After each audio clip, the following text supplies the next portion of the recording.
नमस्कार दोस्तों, back to our channel friends. मैं आपका अपने चैनल स्टॉक्स फॉर लाइफ पे बहुत स्वागत करता हूं। Welcome to STFL family.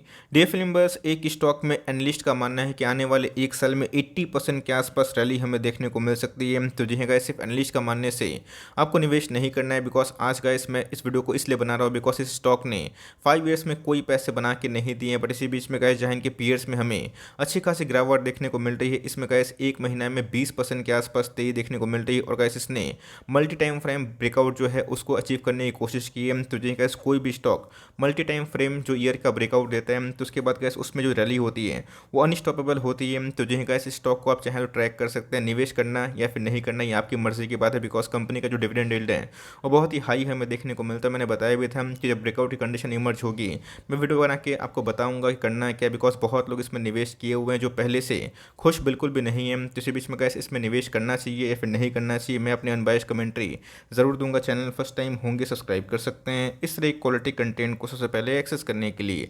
Now without dealing any for time let's begin.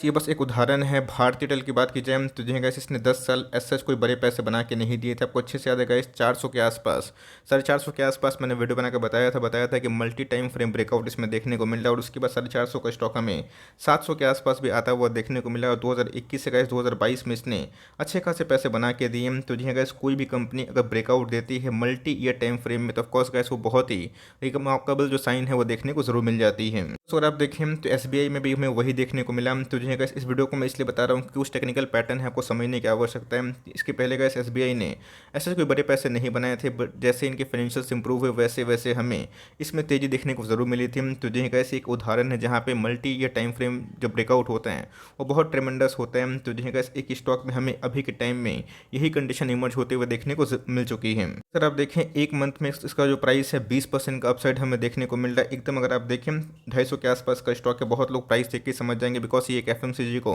Belong करने वाली बहुत ही टॉप क्लास कंपनी जो इंडेक्स में भी आती है। तो जो गैस जहाँ पे एक महीना में बहुत सारे स्टॉक्स जो रिटर्न हैं वो काफ़ी नेगेटिव है गैस। इसमें हमें 20% के आसपास उछाल देखने को जरूर मिल चुकी है। बात की जाए 5 ईयर्स की तो जो गैस ध्यान से समझने की आवश्यकता है। बिकॉज 5 ईयर्स से गैस इसने कोई ही पैसे बना के नहीं दिए। रीज़न क्या है? बिकॉज ये बहुत ही हाई डिविडेंड पे करती है, 5% के आसपास इनके डिविडेंड यील्ड है। तो जो गैस जो ग्रोथ लवर है उनको बिल्कुल भी स्टॉक पसंद नहीं आएगा। बट येस इसमें एक कैच भी है बिकॉज ये सब स्टॉक को मैं थोड़ा कम कवर करता हूँ। लेकिन ये कंपनी कोई ख़राब नहीं है बिकॉज इसमें हमें हाल फिलहाल में डीमर्जर की न्यूज़ देखने को जरूर मिली थी। तो जो गैस इसमें बहुत दिनों के बाद एक इन्वेस्टर मीट भी हुआ था जहाँ पे कंपनी ने बहुत लोगों से मीट भी किया था। तो जो गैस एक 3 लाख करोड़ के आसपास की मार्केट कैप वाली कंपनी है। अगर ये इस लेवल को तोड़ती है तो ऑफकोर्स गैस इसमें एक थोड़ा सा जो मल्टी टाइम फ्रेम ब्रेकआउट है वो पॉसिबल हो सकता है। कि जाए ऑल टाइम की तो जी गैस इंडेक्स का स्टॉक है थोड़ा कम ही चलता हुआ देखने को मिलता है। बट इसने गैस जो इसके पहले हाई बनाया था 265 के आसपास का हाई, कब दोस्तों बनाया था अक्टूबर के महीने में। और उसके बाद फिर से हमें इसमें रिकवरी देखने को मिल चुकी है। तो जी गैस अगर ये इस लेवल को तोड़ेगा तो आने वाले कल में इसमें एक अच्छी खासी तेजी हो सकती है। तो निवेश करना है या फिर नहीं करना है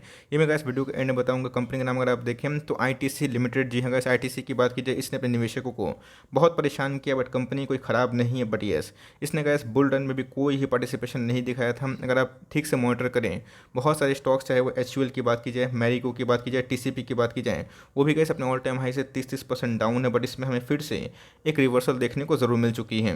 इसकी मानी जाए तो जो गैस डिविडेंड को एक्स्ट्रा छोड़ के 80% का अपसाइड बताया जा रहा है। तो जो गैस सिर्फ और सिर्फ इस न्यूज़ को देख के बिल्कुल भी निवेश मत करिएगा। बहुत लोग इस ITC को बहुत पछता रहे निवेश करके, भले वो 200-250 के लेवल पे 2 साल से फंसे हुए हैं। बट मेरे हिसाब से गैस इसने पैसे बना के भी दिए हैं। अगर आपने 200 के आसपास लिया भी होता है, इसके पहले मैंने 170 के आसपास जब ITC का शेयर प्राइस था कोविड क्रैश में मैंने बताया भी था। और उसके बाद हमें अच्छी खासी उछाल देखने को मिली। और गैस इस 2 साल में इसने 10% के आसपास डिविडेंड यील्ड भी दिया है। तो कंपनी की बात की जाए आपको रिकवरी कर ही देता है बिकॉज ये सब कंपनी में पैसे डूबते नहीं है। बट येस अभी के टाइम में गए जो कंडीशन इमर्ज होते हुए देखने को मिल रही है इसमें गए जो अपसाइड है ये बहुत ही हाई बताया ज़रूर जा रहा है।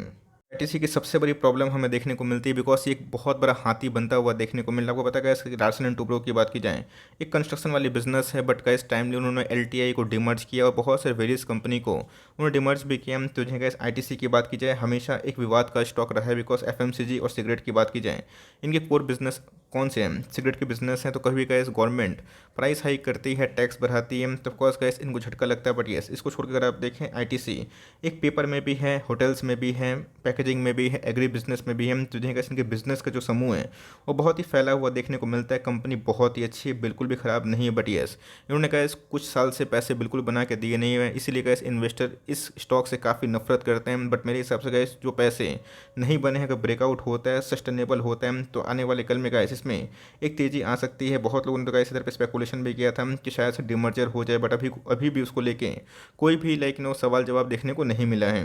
अगर आप डिविडेंड लवर है, अगर आप एनटीपीसी, कोल इंडिया इन सब में निवेश करना पसंद करते हैं, तो ऑफकोर्स उससे बेटर ऑप्शन मुझे दिखाई पड़ता है। बिकॉज ये कंपनी एक प्राइवेट कंपनी है, आपको याद रखना पड़ेगा। बिकॉज इसके अंदर कोई भी प्रमोटर होल्डिंग नहीं है। बट येस, कंपनी का कॉर्पोरेट गवर्नेंस बहुत ही मजबूत है। 3 लाख करोड़ के आसपास की मार्केट कैप है। ऑल टाइम हाई की बात की जाए तो 300 के आसपास बहुत पहले था। बट एक साल हाई की बात की जाए, ये गैस इसको तोड़ने की कगार पे, अगर इसको तोड़ता है वॉल्यूम के संग सस्टेन करता है, तो ही गैस निवेश करने का मौका मिल सकता है। स्टॉक अगर आप देखें 21 के आसपास, जो काफ़ी रीजनेबल है। स्टॉक अगर आप आर निकाले, आर निकालें, ये भी काफ़ी हमें देखने को मिलता है। और गाइस यही रीज़न है कि बहुत ऐसे निवेशक हैं जिसको पकड़े हुए हैं। बिकॉज इनका जो डिविडेंड यील्ड है 4.5% के आसपास निकल के ज़रूर आ जाता है। कंपनी के पास गाइस इतना रिजर्व है कि मैं क्या बताऊं। कंपनी के पास 60,000 करोड़ के आसपास रिजर्व हमें देखने को मिलती है। बोर्डिंग्स पर अगर आप ध्यान दें तो ना के बराबर है। तो ऑलमोस्ट अगर आप देखें तो नेग्लिजिबल डेट है। और मेरे हिसाब से गाइस इनके क्वार्टरली नंबर्स मैंने बहुत बार पेश भी किए हैं, जहाँ पे इनकी सेल्स में और प्रॉफिट में इंप्रूवमेंट है। इनके गाइस जो सीईओ है बताया भी था, एमडी ने बताया भी था कि उनको समझ में नहीं आ रहा है कि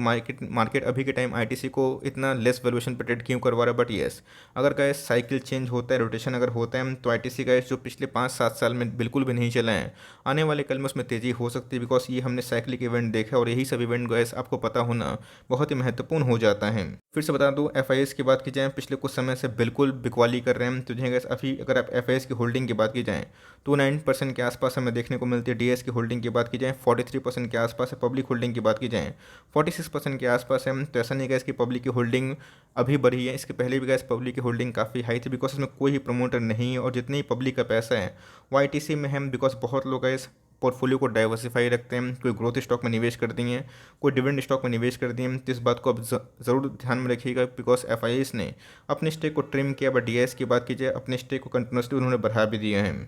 अब ध्यान सुनने वाली बात इधर पे ये है कि इधर पे करना क्या है दोस्तों। अगर आपने 200 के आसपास, इसके पहले हमने वीडियो बना के आपको बताया भी था कि आप चाहें तो निवेश कर सकते हैं। बिकॉज ये बेस्ट अंडर वैल्यूड स्टॉक है। बट येस, इसने कहा 200 के आसपास, 180 के आसपास, 170 के आसपास जिनको निवेश करने का मौका दिया, उनके अच्छे खासे पैसे ज़रूर बने हैं। जो कसर इन्होंने छोड़ी थी कि एक साल में कोई पैसे नहीं बने, वो कैसे एक महीने बनते हुए देखने को मिले। और एक डी के चार्ट की बात की जाए, ये कंटिन्यूसली गैस एक बुलिश ट्रेंड पर बनता हुआ देखने को मिल रहा है। तो मेरे हिसाब से गैस इसमें जल्दीबाजी बिल्कुल भी ना करे, और मेरे हिसाब से 265 का लेवल है, इसको तोड़ने दीजिए। जी हाँ गैस, अगर आपको इसमें फ्रेश एंट्री लेनी है, 265 का लेवल टूटेगा तो जी हाँ गाइस सस्टेन करेगा, तो ही मैं आपको एडवाइस करूंगा कि 235 का स्टॉप लॉस लेके आप फर्दर काम करें। मैं स्टॉप लॉस लेने की राय बहुत ही कम देता हूं, लेकिन इसमें मैं स्टॉप लॉस क्यों लेने की राय दे रहा हूँ, बिकॉज कभी भी इसमें रिवर्सल अगर आता है, फ्रीक ब्रेकआउट अगर हो गया, तो फिर से गैस ये 200 के आसपास, 220 के आसपास भी जा सकते हैं। तब कोर्स गैस इस बात को ध्यान रखिएगा, वरना आप बोलेंगे कि सर आपने बताया नहीं। और मैं इधर पे स्लो मूविंग स्टॉक में फंस चुका हूँ। बिकॉज अगर आप देखें तो आरएसआई जो इंडेक्स जो पहले बहुत ही ओवर सोल्ड जोन पे था, अभी के टाइम में गैस ओवर बॉट जोन पे आ चुकी है। तो दोस्तों अगर आप देखें तो इसने वीकली चार्ट पे फिर से एक बार ब्रेकआउट देने की कोशिश की। इसके पहले ही ब्रेकआउट मिला था अक्टूबर के महीना पे, और उसके बाद हमें गिरावट देखने को मिला। तो जी हाँ गाइस, इस तरह पे जल्दीबाजी ना करें, आपके पास है, आप आराम से कंटिन्यू कर सकते हैं। देखिए दोस्तों, स्टॉक कोई ख़राब नहीं है, डिविडेंड यील्ड काफ़ी हाई है, लेकिन इसने पैसे नहीं बनाए। बट येस, इनके ओवर डाइवर्सिफाई बिजनेस भी हमें देखने को मिलते हैं। तो कभी भी डीमर्जर को लेकर न्यूज़ आएगी तो मार्केट उसको लेके काफ़ी चीयर करेगा। तो सारे चीज़ को एनालिसिस करिए तो ही निवेश करिएगा। मैं फ्रेश एंट्री की बात की जाए तभी आपको सलाह दूंगा जब इस 265 का लेवल तोड़ेगा, सस्टेन करेगा, और चाहें तो 235 का स्टॉप लॉस लेके, मैं बार बार रिपीट कर रहा हूँ, तो ही निवेश करिएगा। अदरवाइज का ऐसी स्लो मूविंग स्टॉक है, और बहुत लोग जो स्लो मूविंग स्टॉक में फंसते हैं या फिर भागता नहीं है तो काफ़ी परेशान हो जाते हैं। तब के पास आप कंटिन्यू करें। बट येस, इसको आप ट्रैक करें, स्टडी करें। कंपनी पसंद नहीं है, छोड़ दीजिए। मार्केट में बहुत सारे ऑप्शन अवेलेबल। बट ऐसी company multi year time frame breakout में एक दावेदारी पेश कर रही है, जिसको आप चाहे ट्रैक एंड वॉच कर सकते हैं। होप मेरा एफर्ट आपको अच्छा लगा। कितने लोग इसको होल्ड करते हैं कमेंट बॉक्स में आप चाहें तो अपनी टिप्पणी को दे सकते हैं। अगर वीडियो सही लगे तो लाइक कर दिएगा। चैनल फर्स्ट टाइम होंगे तो याद से सब्सक्राइब करना भूलिएगा। फर्दर कोई डाउट है उसको ज़रूर ड्रॉप कर सकते हैं, और कुछ रिव्यू चाहिए उसका भी नाम ड्रॉप करना भूलिएगा। I would love to make a video on your demand guys. मिलते हैं जल्दी ही, तब तक के लिए बाय। Thanks for listening friends, God bless you all.